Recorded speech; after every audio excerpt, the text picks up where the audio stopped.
শুভেচ্ছা। আমন্ত্রণ দুপুরে বাংলাদেশের আয়োজনে শুরুতেই জানিয়ে দেব শিরোনামগুলো।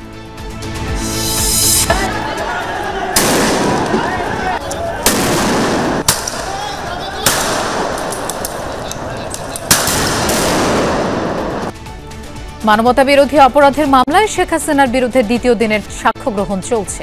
আদালতে রাজসাক্ষী সাবেক আইজিপি মামুন। ২৪-এর গণহত্যা নির্ধারণ করে দিয়েছিল জুলাই আন্দোলনের গতিপথ। পতনের আগে মরণ কামড় দেয় রাষ্ট্রযন্ত্র। একদিন এগিয়ে আনা হয় মার্চ টু ঢাকা। জুলাই ঘোষণাপত্রকে সংবিধানের চতুর্থ তফসিলের মাধ্যমে স্বীকৃতি দেবে বিএনপি, জানালেন সালাউদ্দিন। দলের সংশোধনী আমলে নেয়ার আহ্বান। যেহেতু নির্বাচিত সরকার, গণঅভ্যুত্থানের মাধ্যমে প্রতিষ্ঠিত সরকার, যেহেতু সাংবিধানিক সমস্ত নিয়ম কানুন মেনে যদিও এই সরকার প্রতিষ্ঠিত হয়েছে, তারপরেও তাকে সাংবিধানিকভাবে বৈধতা দেওয়ার জন্য পুনরায় আমাদের ঐতিহ্য মাফিক চতুর্থ তফসিল, সংবিধানের চতুর্থ তফসিলে সেটার বর্ণনা থাকবে। রাজনৈতিক দলীয়করণের প্রবণতা এখনো চলমান। গবেষণা টিআইবির বিচার, পুলিশ ও প্রশাসনের নামমাত্র সংস্কারের সমালোচনা। আইন শৃঙ্খলা পরিস্থিতির কাঙ্ক্ষিত উন্নয়ন ঘটেনি বললেন স্বরাষ্ট্র উপদেষ্টা। ৫ আগস্ট ঘিরে কোনো শঙ্কা নেই। দীর্ঘদিন পর কিছুটা চাঙ্গাভাব পুঁজিবাজারের সূচকে। স্বস্তি ফিরছে বিনিয়োগকারীদের মধ্যে। কারসাজি ঠেকাতে কঠোর অবস্থানে বিএসইসি।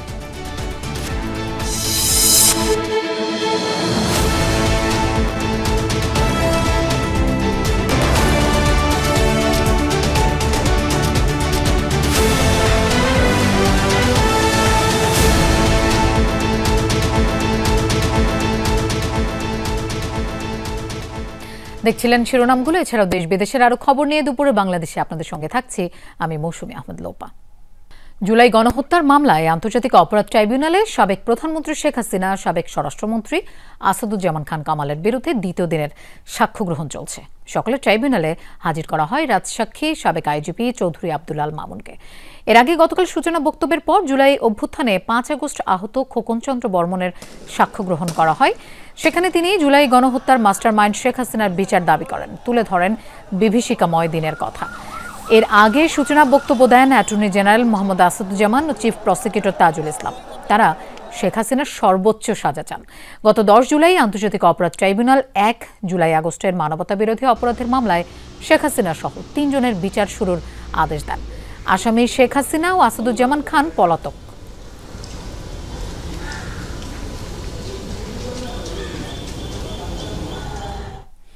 দর্শক, আন্তর্জাতিক অপরাধ ট্রাইব্যুনালে আছেন আমাদের সহকর্মী মাইনুল মারুফ। আমরা তার কাছে যাচ্ছি। মারুফ, সাক্ষ্য গ্রহণ এখন কোন পর্যায়ে আছে? কারা সাক্ষ্য দিচ্ছেন আজ?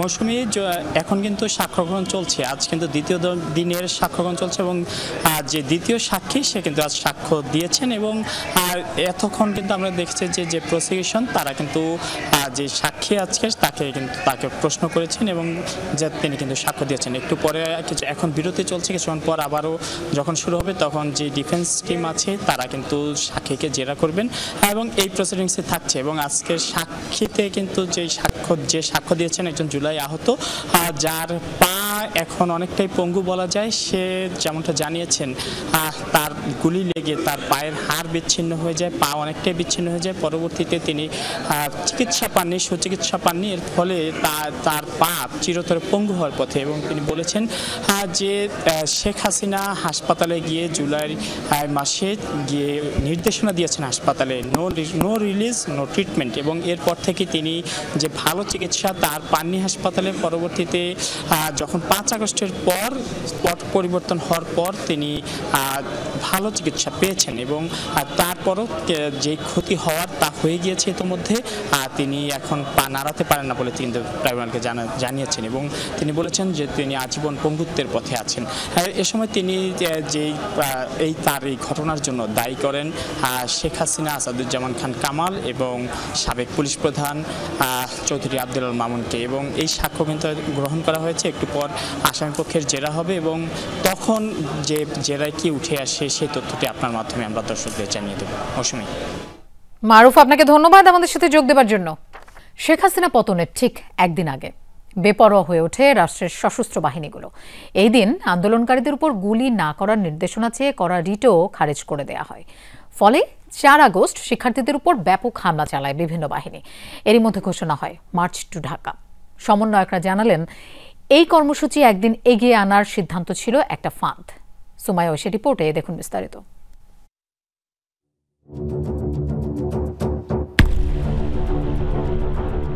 এখন বাংলাদেশের দাবি এক, শেখ হাসিনার পদত্যাগ। সেই দাবিতেই 4 তারিখ থেকে সারা দেশে শুরু হয় আন্দোলনের অসহযোগ কর্মসূচি।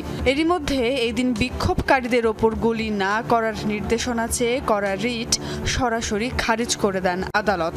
একই সাথে আরও কঠোর কারফিউ জারি হয় দেশ জুড়ে। ব্যাস, নিরস্ত্র ছাত্রদের পাখির মতো মারতে আর কোনো বাধা থাকলো না। এদিন সকালে ছাত্র জনতার প্রতিরোধে রণক্ষেত্র যাত্রাবাড়ি এলাকা। ছাত্রলীগ, যুবলীগ আর পুলিশের সশস্ত্র হামলা খালি হাতেই মোকাবেলা করতে থাকেন কয়েকশো মানুষ। রামপুরায় নামে ইস্ট ওয়েস্ট ব্র্যাক ইউনিভার্সিটি সহ আশপাশের বিভিন্ন প্রতিষ্ঠানের শিক্ষার্থী, শিক্ষক, অভিভাবক আর সাধারণ মানুষ। তাদের উপরই বৃষ্টির মতো নামতে থাকে গুলি। উত্তরা, বাড্ডা, প্রগতি সরণিতেও একই চিত্র। Karwan Bazar, science lab, Shahbag, Bangla motor আর ধানমন্ডি তখন যেন যুদ্ধক্ষেত্র। এ সময় ক্ষুব্ধ আন্দোলনকারীরা বিচ্ছিন্নভাবে ভাঙচুর চালান বিভিন্ন সরকারি স্থাপনায়। বিএসএমএমইউ কম্পাউন্ডের ভেতরেও করা হয় অগ্নিসংযোগ। নিম্ন আদালতের মূল গেট ভেঙে ভেতরে প্রবেশ করেও ক্ষোভ ঝাড়তে থাকেন আন্দোলনকারীরা। হাসপাতালগুলোতে তখন বইছে রক্তের স্রোত। এত গুলিবিদ্ধদের চিকিৎসা দিতে চিকিৎসক নার্সদের তখন নাভিশ্বাস অবস্থা।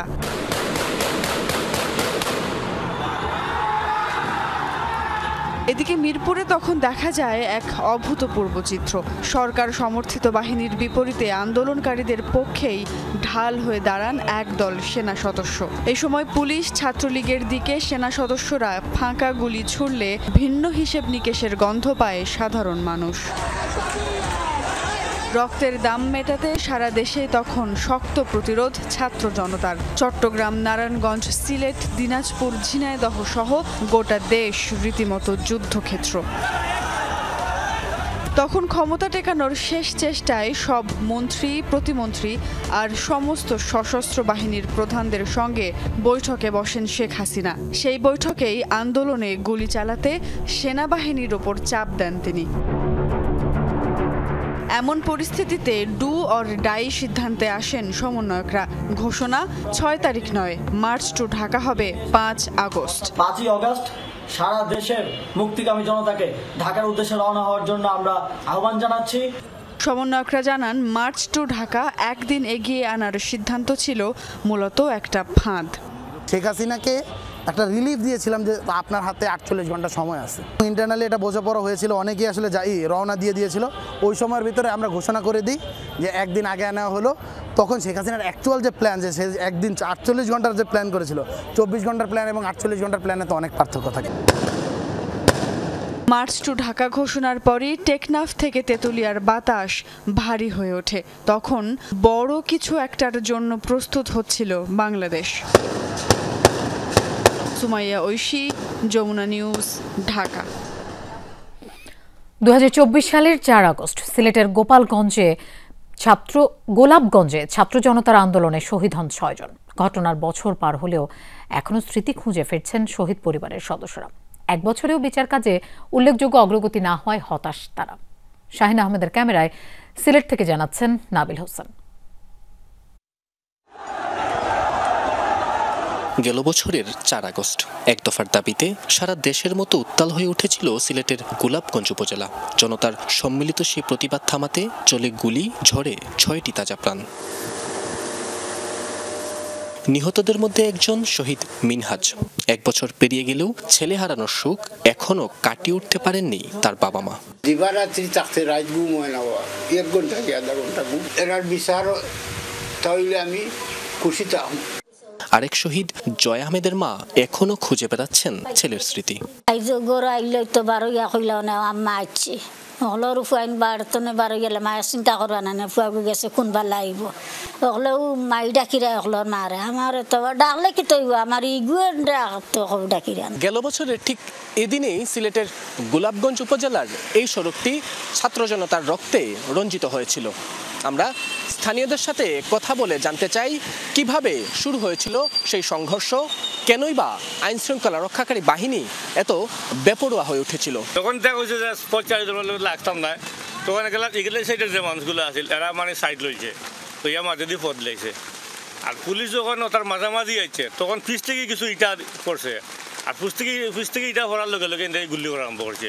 শব্দ নিয়ে আমরা চমকে উঠেছি, চমকে উঠে বাড়িতে আমি চাইছি, তখন দেখছি বিজিবি আর পুলিশ মার্চ করে ওদিকে আসছে। আমরা বন্দুক তাক করে কইছি তুমি যেন বাড়াও যে তোমার জানি আমরা শর্ট করবো।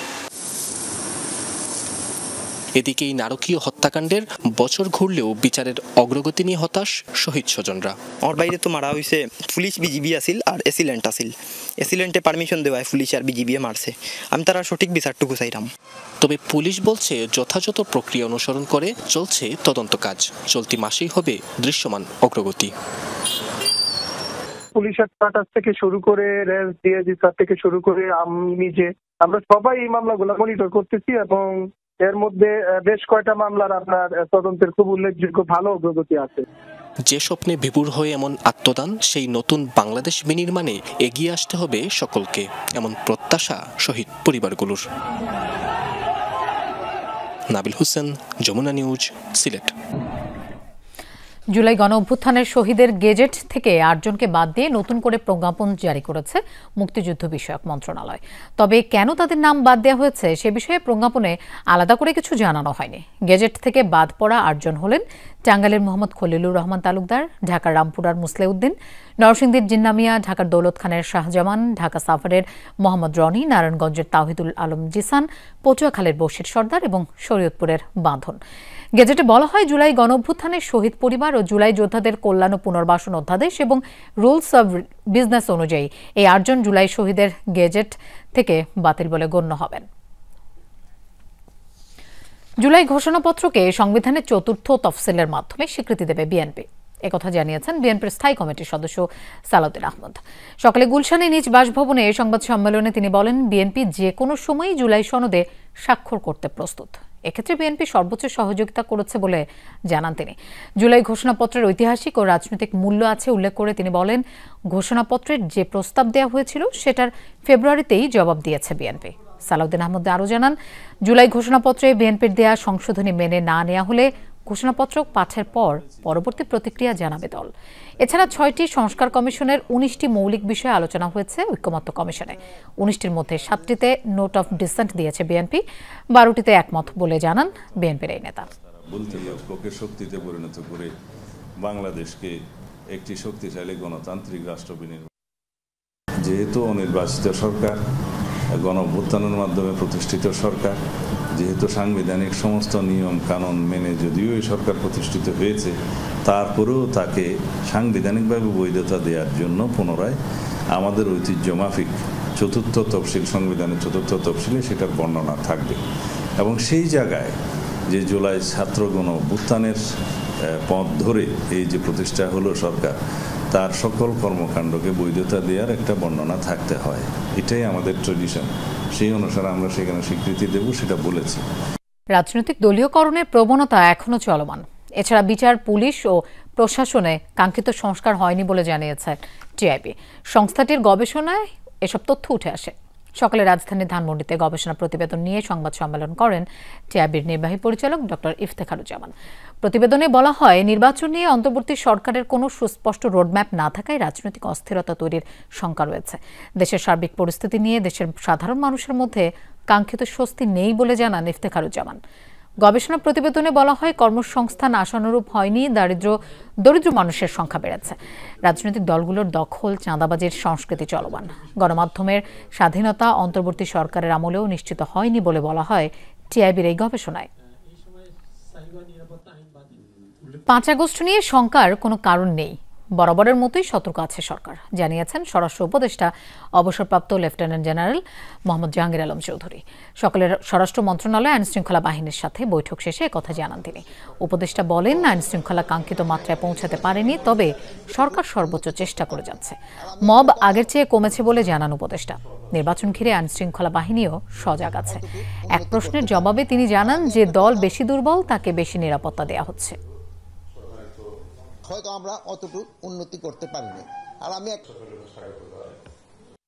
5ই আগস্টের সঙ্গে দেখেন তো কোনো ধরনের আতঙ্কের কোনো কারণেই নেই। আল্লাহ দিলে সবকিছু সব প্রোগ্রাম হবে এবং সব ভালোভাবে হয়ে যাবে আল্লাহ দিলে। এটা আপনাদের সাহায্য এবং সহযোগিতা দরকার। টানা বৃষ্টি আর উজানের ঢলে তিস্তার পানি বেড়ে আবারও প্লাবিত হয়েছে লালমনিরহাটের নিম্নাঞ্চল। পানি উন্নয়ন বোর্ড জানায়, দেশের বৃহত্তম সেচ প্রকল্প তিস্তা ব্যারেজের ডালিয়া পয়েন্টে গতকাল থেকেই বাড়তে থাকে পানি। ভাটিতে থাকা নদী তীরবর্তী হাতিবান্ধার সানিয়াজান, গজ্জিমারি, ডাওয়াবাড়ি, কালীগঞ্জের ভোটমারি, আদিতমারির মহিষখোঁচা ও সদরের বেশ কিছু এলাকা সহ 12টি গ্রামের নিম্নাঞ্চল প্লাবিত হয়েছে। পানিবন্দী হচ্ছে প্রায় 4000 পরিবার। হুমকির মুখে ভোটমারির নদী রক্ষা বাঁধ। বালুর বস্তা ফেলে ভাঙন রোধের চেষ্টা করছে স্থানীয়রা। পানি প্রবাহ স্বাভাবিক করতে ব্যারেজের 44টি জলকপাট খুলে রাখা হয়েছে।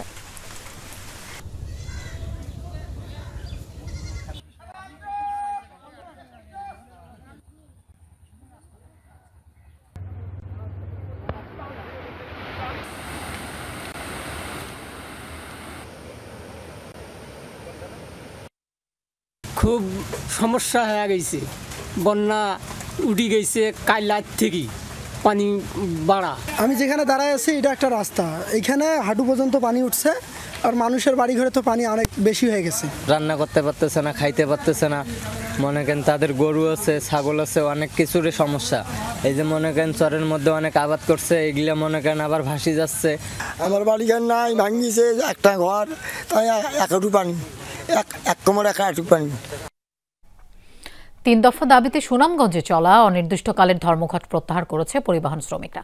দুপুরে সুনামগঞ্জ প্রযুক্তি বিশ্ববিদ্যালয় কর্তৃপক্ষ, শিক্ষার্থী এবং পরিবহন শ্রমিকদের নিয়ে বৈঠকে বসে প্রশাসন। পরে কর্মবিরতি প্রত্যাহারের ঘোষণা দেয় শ্রমিকরা। রোববার ভাড়া নিয়ে বিশ্ববিদ্যালয়ের শিক্ষার্থীদের সাথে বাস শ্রমিকদের বাকবিতণ্ডা ও হাতাহাতি হয়। এর জের ধরে 2 ঘণ্টা সড়ক অবরোধ করে রাখে পরিবহন শ্রমিকরা। সেনাবাহিনীর হস্তক্ষেপে সড়ক অবরোধ তুলে নিলেও রাতে কর্মবিরতির ডাক দেয় তারা। বন্ধ হয়ে যায় বাস, সিএনজি চালিত অটোরিকশা ও ভাড়ায় চালিত প্রাইভেট কার ও মাইক্রোবাস চলাচল।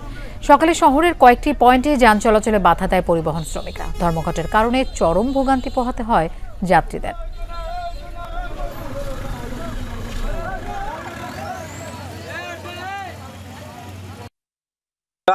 ঘুরে গেলাম গা, গাড়ি পাইলাম না, কষ্ট করলাম, টেয়া বাসে বাংলাম। গতকালকে বাড়ি থেকে রওনা দিছি ঢাকা যাওয়ার উদ্দেশ্যে, কিন্তু এখানে আইয়া দেখি গাড়ি নাই, গাড়ি চলাচল নাই। এখন বাড়ি তো আর যাওয়া সম্ভব নাই এই বৃষ্টির মাঝে। যারা চালাচ্ছে তাদেরকে বাধা দিচ্ছেন কেন?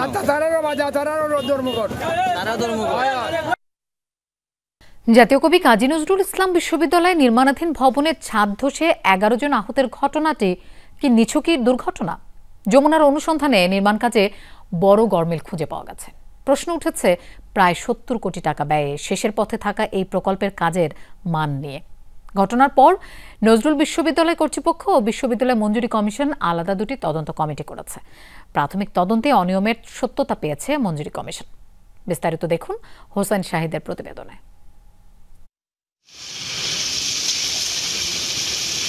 গেল বৃহস্পতিবার নজরুল বিশ্ববিদ্যালয়ে নির্মাণাধীন 10 তলা ভবনের নিচতলায় ছাদ ধসে পড়ে আহত হয় 11 শ্রমিক। কেন ছাদটি ধসে পড়ল? এটি কি নিছকই দুর্ঘটনা নাকি অনিয়ম? অনুসন্ধানে নির্মাণ শ্রমিকদের কাছে জানতে চাই কি ঘটেছিল সেদিন। পূর্ব দক্ষিণ সাইডটা একসঙ্গে আর কি বসে যাওয়ার ফলে সাধারণভাবে তাৎক্ষণিক আহত কিছু মানুষজন ছিল যারা কাজ করতেছিলাম, আহত হলে তাৎক্ষণিক হসপিটালে নিয়ে যাওয়া হয়। যমুনার হাতে আসে নির্মাণাধীন ভবনের নকশা। দেখা গেল পূর্ব দিকের 2য় তলার করিডোর ঘেঁষে 3টি কলাম রয়েছে। কলামের উপরে নেই বিমের অবস্থান। সরেজমিনে দেখা গেল উত্তর ও দক্ষিণ পাশে কলামের উপরে বিম থাকলেও পূর্ব দিকে 2 তলা করিডোরের মেঝেতে 12 দিন আগে করা ইটের গাঁথনির উপর 4টি ভাগে বসানো হয়েছে বিম, যা কোনো কলামের সাথে সংযুক্ত করা নেই। বোঝা গেল এখানেই ঘটনার সূত্রপাত। কথা বলতে চাই ঠিকাদারি প্রতিষ্ঠান CSI কনস্ট্রাকশন লিমিটেডের এই কর্মকর্তার সাথে। মনে করেন না, আনইজি ফিল করতেছি। আপনার সাথে কথা বলছি আসলে একটু কথা বলে নেন, আমরা তো আছি। রোববার যমুনার অনুসন্ধান চলাকালীন ঘটনাস্থলে হাজির ইউজিসির তদন্ত দল। বিষয়টি তাদের নজরে আনা হয়। আপনি যে এই কলমটাকে এই ভীমটাকে এটার সাথে কানেক্ট করেছেন, কানেক্টরটা দেখান। এটার অ্যাপ্রুভালটা কি দিবে? যে ভীমকে ছিদ্র করার বিষয়টা এখানে একটু করতে পারতেন, কিন্তু এই জিনিসটা একটা আত্মঘাতী সিদ্ধান্ত। এখান থেকে কিন্তু ভাঙাটা শুরু। নির্মাণ কাজে বিশ্ববিদ্যালয়ের পক্ষে তদারকির দায়িত্ব নির্বাহী প্রকৌশলী রাহাত হাসান দিদারের। তার দপ্তরে যমুনা টিভি। ডিজাইনে যেভাবে আছে অ্যাকুরেট, যে টেকনিক্যাল কমিটি আছে ওনারা দেখবে। ওই দিন ঘটনাটা কিভাবে ঘটলো? না প্লিজ, আমি এই বিষয়ে প্রকল্প কাজের সেফটি সিকিউরিটির বিষয়ে উল্লেখ পাওয়া যায় বিশ্ববিদ্যালয় থেকে পাওয়া নথিতে। বিষয়টি ইউজিসির কমিটির নজরে আনলে সেখানেও ব্যত্যয় খুঁজে পায় তদন্ত টিম। এই স্টিলটা পরিবর্তে এখানে বাঁশ দেওয়া হয়েছে, তবে ওই যে পয়েন্টে ভিতরে যে পয়েন্ট থেকে কলাপস করেছে এই পয়েন্টে আসলে স্টিল রয়েছে, স্টিলের প্রপস রয়েছে, তবে স্টিলের যেই স্পেসিংগুলো থাকার কথা এই স্পেসিংগুলো আসলে আমরা ওইভাবে পাই নাই। প্রকল্প পরিচালক বলছেন, স্টুডিও ইকোটেকচার লিমিটেডের করা নকশায় কাজ করা হয়েছে। ধসের কারণ জানতে তদন্ত চলছে। গাফিলতি পেলে কঠোর ব্যবস্থার আশ্বাস উপাচার্যের। স্টুডিও ইকোটেকচার আমাদের ড্রয়িং প্রোভাইড করেছেন এবং আমাদের ইঞ্জিনিয়ারিং অফিস ওই ড্রয়িং অনুসারে কাজটা বাস্তবায়ন করেছে। এখন যে সমস্যাটা হচ্ছে এটা ইনভেস্টিগেশন হবে। বিশ্ববিদ্যালয় মঞ্জুরি কমিশনে একটা তদন্ত কমিটি গঠন করেছেন। প্রয়োজনে আমরা যে দুটো তদন্ত কমিটির সমন্বয় করে যেন রিয়েল সত্যটা বেরিয়ে আসে। প্রায় 70 কোটি টাকা ব্যয়ে এই হল নির্মাণ কাজ দেখভালে বিশ্ববিদ্যালয়ের সাথে 2 কোটি টাকার চুক্তি করেছিল ডেভেলপমেন্ট ডিজাইন কনসালটেশন লিমিটেড। খতিয়ে দেখা হচ্ছে তাদের গাফিলতিও। এ ধরনের ঘটনায় তদন্ত কমিটি হয়, তদন্ত কমিটি তাদের রিপোর্টও জমা দেয়, কিন্তু বাস্তবতা হচ্ছে নিছক দুর্ঘটনার শিরোনামেই এগুলো চালিয়ে দেওয়া হয়। আড়ালে থেকে যায় প্রকৃত অপরাধীরা। বিশ্ববিদ্যালয়ের শিক্ষার্থীরা বলছেন, এই ঘটনায় সুষ্ঠু তদন্ত হোক এবং বিচারের আওতায় আনা হোক এখানকার দায়ী ব্যক্তিদের। হুসাইন শাহিদ, যমুনা নিউজ, ত্রিশাল, ময়মনসিংহ। ঢাকা মহানগরীর সরকারি 7 কলেজ নিয়ে প্রস্তাবিত ঢাকা কেন্দ্রীয় বিশ্ববিদ্যালয় গতানুগতিক বিশ্ববিদ্যালয় হবে না। অনুষদ বা বিভাগের বদলে আন্তর্জাতিক মানের অবকাঠামো, স্কুল ভিত্তিক শিক্ষা কার্যক্রম পরিচালিত হবে। সকালে এক সংবাদ সম্মেলনে কথা জানান মাধ্যমিক ও উচ্চশিক্ষা বিভাগের সচিব মুজিবুর রহমান। 7 কলেজকে 4টি স্কুল বা অনুষদে ভাগ করা হয়েছে। এগুলোর মধ্যে স্কুল অব সায়েন্স পরিচালিত হবে Dhaka college, Eden Mohila college এবং বেগম বদরুন্নেসা কলেজ থেকে। School of arts and humanities সরকারি বাংলা কলেজ এবং সরকারি তেতুমির কলেজে পরিচালিত হবে school of business studies. School of law and justice কবি নজরুল সরকারি কলেজ এবং সরকারি শহীদ সোহরাওয়ার্দী কলেজ থেকে পরিচালিত হবে। স্নাতক পর্যায়ে মোট 23টি বিষয়ে শিক্ষার্থীদের ভর্তি করানো হবে। এবছর যেসব শিক্ষার্থী ভর্তি হবে তারা বিদ্যমান কাঠামোতে পড়াশোনা করবে। আইন পাশ হলে আগামী বছর থেকে নতুন কাঠামোতে বিশ্ববিদ্যালয়ে ভর্তি শুরু করার আশা করছে মন্ত্রণালয়। দীর্ঘদিন পর কিছুটা ঊর্ধ্বমুখী পুঁজিবাজার। ঢাকা স্টক এক্সচেঞ্জের সাধারণ মূল্য সূচক 5,500 পয়েন্টের ওপর লেনদেন ছাড়িয়েছে 1,000 কোটি টাকা। স্বস্তি ফিরেছে বাজার মধ্যস্থতাকারী এবং বিনিয়োগকারীদের মধ্যে। প্রবৃদ্ধির ধারাবাহিকতা চান তারা। একই সাথে বাজার নিয়ে কেউ যেন কারসাজি করতে না পারে সেদিকেও নজর রাখার দাবি জানিয়েছেন তারা।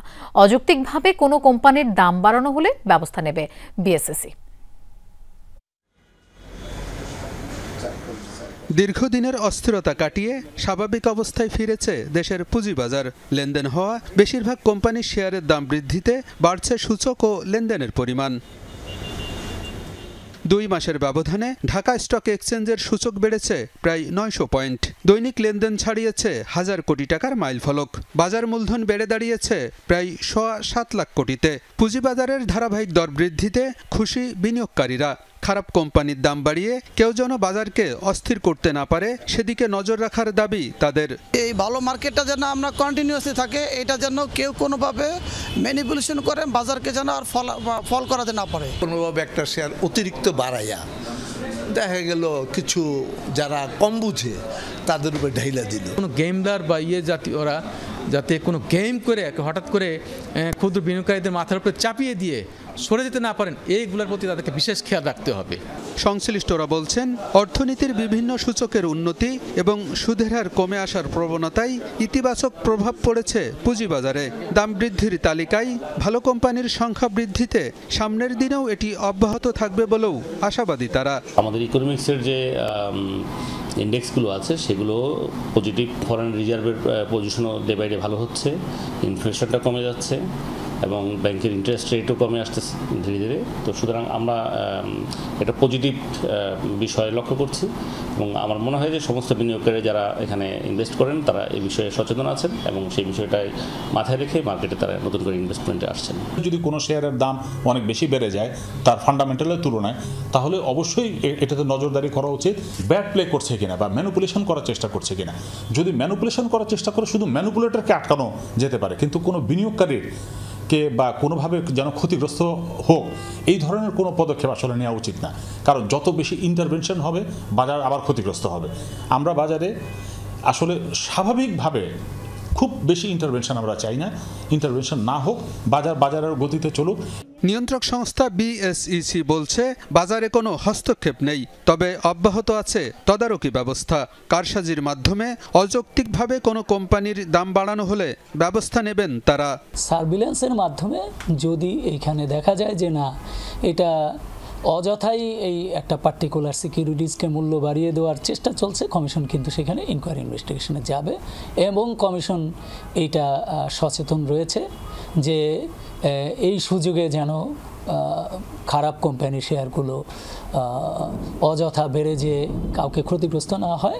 পুঁজিবাজারে শৃঙ্খলা এবং সুশাসন প্রতিষ্ঠায় নিয়ন্ত্রক সংস্থার তৎপরতা অব্যাহত থাকবে বলেও জানান মুখপাত্র আবুল কালাম। আলমগীর হোসেন, যমুনা নিউজ, ঢাকা। দেশের অর্থনীতিকে নেতিবাচকভাবে অনেকেই প্রকাশ করে, বাস্তবে চিত্র তেমনটা নয় বলে মনে করেন অর্থ উপদেষ্টা ডক্টর সালেউদ্দিন আহমেদ। তিনি বলেন, রাজস্ব ব্যবস্থায় স্বস্তি নিশ্চিত করতে হবে। সকালে এনবিআর ভবনে চলতি বাজেটে আয়কর, মূসক ও কাস্টমস কার্যক্রম নিয়ে সেমিনারে একথা বলেন তিনি।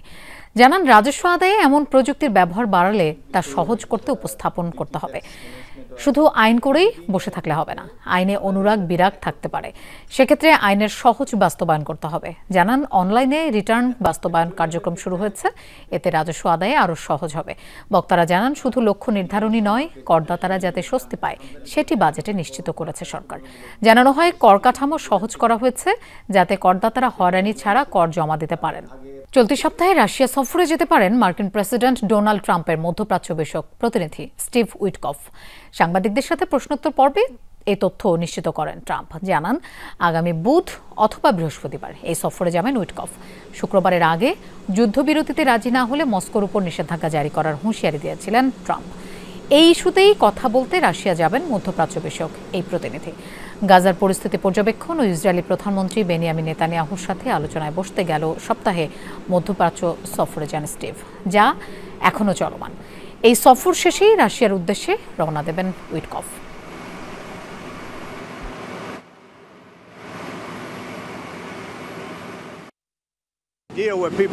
আমরা ভারত পাকিস্তানের মতো বহু দেশের যুদ্ধ বন্ধ করতে সক্ষম হয়েছি। আশা করি এই যুদ্ধ বন্ধ করতে পারবো, না হলে মস্কোর উপর নিষেধাজ্ঞা বহাল থাকবে। স্টিভ আগামী সপ্তাহে রাশিয়া যেতে পারেন। রুশ প্রতিনিধিরা তার সাথে একটি বৈঠকে বসতে চান। ফিলিস্তিনের পক্ষে মিছিল করে ইতিহাস গড়ল অস্ট্রেলিয়া। লাখো মানুষের ঢল প্রতিবাদে জানালো গাজায় চলমান ইসরায়েলি গণহত্যার। কানায় কানায় পরিপূর্ণ হল সিডনির ঐতিহাসিক হারবার ব্রিজ। প্রাকৃতিক বাধা এড়িয়ে রোববার মিছিলটিতে অংশ নেয় লাখেরও বেশি মানুষ। উপত্যকায় মানবসৃষ্ট দুর্ভিক্ষের বিরুদ্ধে আওয়াজ তোলেন তারা। বৃষ্টি আর ঠান্ডা উপেক্ষা করে লাখো মানুষের স্রোত দৃপ্ত পায়ে সিডনির কেন্দ্রস্থলে অবস্থিত আইকনিক হারবার ব্রিজের দিকে এগোচ্ছে তারা। মুখে ফিলিস্তিনের পক্ষে স্লোগান আর ইসরায়েলের প্রতি তীব্র ক্ষোভ। রোববার গাজার পক্ষে ইতিহাসের অন্যতম বড় জমায়েত অনুষ্ঠিত হয় সিডনির হারবার ব্রিজে। আয়োজকরা 3 লাখের দাবি করলেও পুলিশ বলছে 1 লাখেরও কিছু বেশি মানুষ অংশ নিয়েছে মিছিলে। এর মধ্যে উল্লেখযোগ্য ছিলেন উইকিলিক্সের প্রতিষ্ঠাতা জুলিয়ান অ্যাসাঞ্জ, সাবেক অস্ট্রেলিয়ান পররাষ্ট্রমন্ত্রী সহ দেশটির বেশ কয়েকজন সিনেটর। পৃথিবীর সবচেয়ে বড় অন্যায় এটি। শিশুদের হত্যা করা হচ্ছে। কেন তারা পুরো বিশ্বকেই শাস্তি দিচ্ছে? বিশেষত ফিলিস্তিনিদের। আমরা ফিলিস্তিনিদের পাশে আছি। গাজায় চলমান ইসরায়েলি হত্যাযজ্ঞ আর মানবসৃষ্ট দুর্ভিক্ষের প্রতিবাদ জানান বিক্ষোভকারীরা। ফিলিস্তিন ফিলিস্তিন স্লোগানে প্রকম্পিত হয় ব্রিজের এক প্রান্ত থেকে অপর প্রান্ত। 1 কিলোমিটারেরও বেশি দৈর্ঘ্যের ব্রিজটিতে বন্ধ হয়ে যায় যান চলাচল। কয়েক বছর ধরে আমার স্বাস্থ্যগত অনেক সমস্যা হচ্ছে, চলাফেরা করতে পারছি না ঠিক মতো। কিন্তু অস্ট্রেলিয়ায় সেই সমস্যা দূর করার মতো আমার সুযোগ রয়েছে, মানবাধিকার কিংবা ভালো চিকিৎসার সুবিধা রয়েছে। কিন্তু ফিলিস্তিনিদের সেই সুযোগটুকু নেই। তাদের হাসপাতালে বোমা ফেলা হচ্ছে, মানবাধিকার বঞ্চিত করা হচ্ছে। তেল আবিবের বিরুদ্ধে কঠোর নিষেধাজ্ঞা আরোপের আহ্বানও জানান সচেতন বিশ্ব নাগরিকরা। দাবি ফিলিস্তিনকে স্বাধীন রাষ্ট্র হিসেবে স্বীকৃতি দেয়ার। অনিক রহমান, যমুনা নিউজ। 3 আগস্ট শেষ হয়েছে এএফসি পোর্টালে আসন্ন এএফসি অনূর্ধ্ব 23 এশিয়ান কাপ বাছাইয়ের জন্য ফুটবলার নিবন্ধনের শেষ দিন, যেখানে জায়ান আহমেদ ছাড়া আর কোনো ট্রায়াল ফুটবলারের নাম জমা দেয়নি বাফুফে। ফুটবল ফেডারেশনের দাবি, প্রয়োজনীয় কাগজপত্র জমা না দেওয়ার জন্যই ডাক পাননি অন্য ট্রায়াল ফুটবলাররা। আপনার যদি একজন পুত্র সন্তান থাকে যাকে আপনি বাংলাদেশের জন্য খেলাতে চান এবং আপনি সেই সুযোগটা খুঁজছেন, তার পাসপোর্টটাকে আমি করে দেবো না আপনি করবেন, তাহলে আপনি কেন ওয়েট করবেন বাউফের জন্য? বাউফে কখন আপনাকে বলবে আপনি পাসপোর্ট করবেন? এই ক্ষেত্রে বিএফএফ এর তরফ থেকে কোনো রকমের অনিয়ম হয় নাই। বিএফএফ যেটা করেছে সেটা গত 50 বছর হয়নি। স্বপ্ন ছিল অনেকের, বাস্তবতা এসে মিলল শুধু একজনে। গেল জুনে সারা বিশ্ব থেকে 49 জন ট্রায়াল দিলেও সবার জানতে চাওয়া, কেন শুধু সেখান থেকে জায়ান আহমেদকে নিল বাফুফে? আপনি নিজ খরচে ট্রায়াল দিতে পারছেন বাংলাদেশে, বাট পাসপোর্ট করে রাখছেন না। সেজন্য যখন আমি আপনাকে যখন ক্যাম্পে ডাকি, আপনি এখন আসতে পারেন না, এটার দোষ আমাকে দিতে হবে।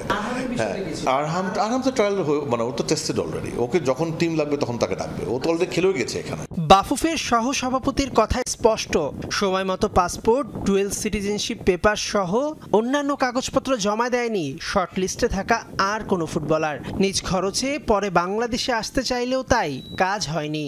বরিশাল থেকে একটা ছেলেকে যখন ডাকি, ওকে নিষ্কর্ষ আসছে না। আমার যেটা মনে হয় যে এখানে যিনি মধ্যস্থতা করেছেন, মাঝামাঝি যিনি ছিলেন সাকিব, ওনার হয়তো ইন্টারপ্রিটেশনের কোনো ভুল হতে পারে। আমি ওনাকে কোনো দোষ দিব না, he has all good intentions.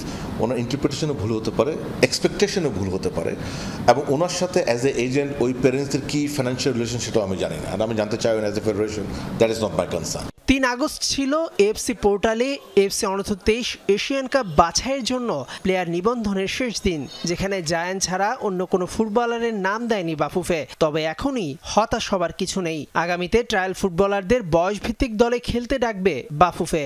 ওই ট্রায়ালের পরের দিন 5 থেকে 6 জন এই টিম থেকে নিয়ে আমাদের খরচে মিরপুরে একটা সাইটে ফুটসল একটা ট্রায়ালও করায়। তার মধ্যে থেকে 2-3 জন প্লেয়ারকে আমরা বলি যে তোমরা যদি ফুটসল ক্যাম্পে জয়েন করতে চাও, ফুটসলের ক্যাম্পে you R more then welcome. তখন তারা বলছে না, তারা ফুটসলার চান না, তারা ফুটবলার চান। ও বলছে ঠিক আছে, তাহলে তোমাদেরকে ফুটবলের সঙ্গে ডাকা হবে। এখানে কোনো কনফিউশন নাই। অনূর্ধ্ব 23 দলে ট্রায়াল বাদে রয়েছে 3 ফুটবলার, তারা হলেন কিউবা মিচেল, ফাহমিদুল ইসলাম, তানিল সালিক। যদিও বাফুফে বলেছিল কমপক্ষে 6-7 জন ফুটবলার নেবার, ঘটা করে ট্রায়াল করে মাত্র 1 জনকে নেয় হতাশা আছে দেশের ফুটবল সমর্থকদের মাঝে। মেহেদি নাইম, যমুনা স্পোর্টস, ঢাকা। হ্যামস্ট্রিং ইনজুরিতে অন্তত 3 থেকে 4 সপ্তাহ মাঠের বাইরে থাকতে হবে লিওনেল মেসিকে, বলছে যুক্তরাষ্ট্রের গণমাধ্যম। তবে আনুষ্ঠানিকভাবে মেসির মেডিকেল রিপোর্ট এখনো প্রকাশ করেনি ইন্টার মায়ামি। ইউএসএ টুডের খবরে বলা হয়েছে এটা মেসির হ্যামস্ট্রিং এর পুরনো চোট, যার কারণে আগেও ভুগেছিলেন এলএম10। দ্য সকার বিজনেসের প্রতিবেদনে বলা হয়েছে আগস্টের লিগস কাপ ও MLS এর কোনো ম্যাচেই হয়তো মেসিকে পাবে না মায়ামি। লিগস কাপের গ্রুপ পর্বে মায়ামির শেষ ম্যাচটি 6 আগস্ট পুমাস উনামের বিপক্ষে। এরপর 10 আগস্ট অরল্যান্ডো সিটির বিপক্ষে ম্যাচ দিয়ে MLS এর ফিরবেন মায়ামি। এরপর MLS champion LA Galaxy, DC United ও শিকাগো ফায়ারের বিপক্ষে ম্যাচ আছে মেসির দলের। ম্যানচেস্টার ইউনাইটেডের দায়িত্বে আরও 20 বছর থাকতে চান রুবেন আমোরিম। বিগত দিনের ব্যর্থতা ভুলে দলকে সাফল্য এনে দিতে মরিয়া এই পর্তুগিজ কোচ। সবশেষ 2013 সালে ইংলিশ প্রিমিয়ার লিগ জেতা দলটি 1 যুগ ধরে আছে শিরোপাহীন অবস্থায়। সবশেষ মৌসুমে মাঝপথে দায়িত্বে নিয়ে কেবল 7 ম্যাচে জয়ের দেখা পেয়েছিলেন তিনি। স্রোতের বিপরীতে দাঁড়িয়েও নিজের বড় লক্ষ্যে এগিয়ে যেতে চান আমোরিম।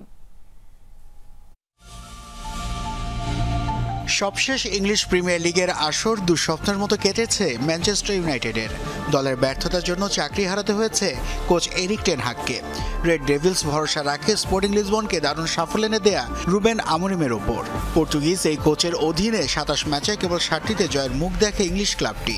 ১৫তম হয়ে প্রিমিয়ার লিগের যুগে সবচেয়ে বাজে অবস্থানের মুখোমুখি হয় তারা।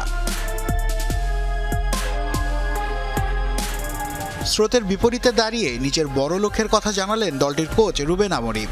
আগামী ২০ বছর রেড ডেভিলসের ডাগআউটে থাকতে চান এই পর্তুগিজ। ফিরিয়ে আনতে চান ঐতিহ্যবাহী ক্লাবটির হারানো গৌরব। আমি আরও ২০ বছর থাকতে চাই, এটাই আমার লক্ষ্য এবং সত্যিই তা বিশ্বাস করি। আশা করি কিছু না কিছু হবেই। কোচ হিসেবে আমার ক্যারিয়ারে অনেক সময় ভাগ্য আমার সহায় ছিল, তবে আমরা জানি যে ফলাফলই এটা নির্ধারণ করবে। নতুন করে শুরু করার জন্য আমি পুরোপুরি তৈরি। একমাত্র স্যার অ্যালেক্স ফার্গুসন টানা ২৬ বছর দায়িত্বে ছিলেন ম্যানচেস্টার ইউনাইটেডের। ২০১৩ সালে তিনি ওল্ড ট্রাফোর্ড ছাড়ার পর আর কোনো কোচই ৩ বছরের বেশি থিতু হতে পারেনি। সে বছরই ফার্গুসনের হাত ধরে সবশেষ ইপিএল এর শিরোপা জেতে ম্যান ইউ। তবে এখনই সব শেষ হয়ে যায়নি বলছেন আমোরিম। আমার মনে কোনো সংশয় নেই, কারণ এমন কিছু জিনিস আছে যা কখনো কেনা যায় না, কিন্তু এই ক্লাবের তা আছে। উজ্জ্বল ইতিহাসের সাথে অসাধারণ ভক্ত সমর্থক আছে আমাদের, সেই সাথে চ্যাম্পিয়ন্স লিগ ছাড়াই আমাদের আছে অর্থ। ভবিষ্যতে এর পরিমাণ আরও বাড়বে। আবারও ইতিহাস রচনা করতে আমরা সবকিছুই করছি। বিগত দিনের হতাশার গল্পে ডুবে থাকতে চান না এই ম্যান ইউ কোচ। দলটির হারানো গৌরব ফিরিয়ে আনতে সেটা দেওয়ার কথা জানান এই পর্তুগিজ। নাসিফ শুভ, যমুনা স্পোর্টস। বায়ার্ন মিউনিখ থেকে ধারে মিডফিল্ডার জোয়াও পাউলিনহাকে দলে নিয়েছে টটেনহাম হটস্পার। চুক্তিতে ৩০ বছর বয়সে ডিফেন্সিভ মিডফিল্ডারকে স্থায়ীভাবে কেনার সুযোগ আছে টটেনহামের। ইপিএলে দুর্দান্ত ২ মৌসুম পার করার পর ২০২৪ সালে ফুলহ্যাম থেকে বায়ার্ন মিউনিখে যোগ দিয়েছিলেন পাউলিনহা, কিন্তু ৫০ মিলিয়ন খরচ করার পরও বাভারিয়ান কোচের আস্থা অর্জন করতে পারেননি এই পর্তুগিজ। তবে এর পেছনে ইনজুরি সমস্যাও ছিল অন্যতম প্রধান কারণ। আবারও প্রিমিয়ার লিগে ফিরে সেরা ফর্মটাও ফিরে পেতে চাইবেন পাউলিনহা। স্পার্সদের হয়ে ভালো করে জাতীয় দলে ফিরতে চান এই পর্তুগিজ। উইন্ডিজ পাকিস্তান টি-20 সিরিজের খবর। শ্বাসরুদ্ধকর তৃতীয় ম্যাচে উইন্ডিজকে ১৩ রানে হারিয়েছে পাকিস্তান। ১৯০ রানের টার্গেটে ব্যাট করতে নেমে ৬ উইকেটে ১৭৬ রান করে ক্যারিবিয়ানরা। এই জয়ে ২-১ ব্যবধানে সিরিজ জিতে নিয়েছে পাকিস্তান। টস জিতে ব্যাট করতে নেমে শুরুটা দারুণ পায় পাকিস্তান। উদ্বোধনী জুটিতে ১৩৮ পার্টনারশিপ গড়েন শাহজাদা ফারহান ও সাইম আয়ুব। সামার জোসেফের বলে শাইহোপের হাতে ক্যাচ দিয়ে ৭৪ রানে ফেরেন ফারহান। ৬৬ রানে হোল্ডারের শিকার হন আয়ুব। নির্ধারিত ওভার শেষে ৪ উইকেটে হারিয়ে ১৮৯ রান স্কোরবোর্ডে জমা করে পাকিস্তান। জবাবে ব্যাট করতে নেমে বলের সাথে পাল্লা দিয়ে রানের চাকা সচল রাখার চেষ্টা চালায় উইন্ডিজ। তবে নিয়মিত বিরতিতে উইকেট হারাতে থাকে সফরকারীরা। শেষ পর্যন্ত ৬ উইকেটে ১৭৬ রানে থামে ক্যারিবিয়ানদের ইনিংস। অলিকের ব্যাট থেকে আসে সর্বোচ্চ ৬০ রানের ইনিংস। দর্শক, এই ছিল দুপুর বাংলাদেশের প্রথম ঘন্টায়। বিদায় নিচ্ছি আমি মৌসুমী আহমেদ লোপার। পরের ঘন্টার খবর নিয়ে ফিরবেন সহকর্মী নুসরাত বৃষ্টি। আমাদের সাথেই থাকুন।